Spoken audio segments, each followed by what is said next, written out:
بسم اللہ الرحمن الرحیم۔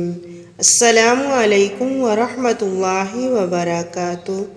حضرت انس بن مالک رضی اللہ عنہ سے روایت ہے کہ میں نے رسول اللہ صلی اللہ علیہ وسلم سے سنا، آپ فرماتے تھے جس آدمی کو یہ بات پسند ہو کہ اس پر اس کا رزق کشادہ کیا جائے یا اس کے مرنے کے بعد اس کو یاد رکھا جائے تو چاہیے کہ وہ اپنی رشتہ داری کو جوڑے۔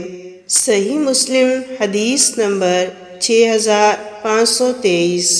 حضرت نواس بن سمعان انصاری رضی اللہ عنہ سے روایت ہے کہ میں نے رسول اللہ صلی اللہ علیہ وسلم سے نیکی اور گناہ کے بارے میں پوچھا تو آپ صلی اللہ علیہ وسلم نے فرمایا، نیکی اچھے اخلاق کا نام ہے، اور گناہ جو تیرے سینے میں کھٹکے اور تو اس پر لوگوں کو مطلع ہونے کو ناپسند کرے۔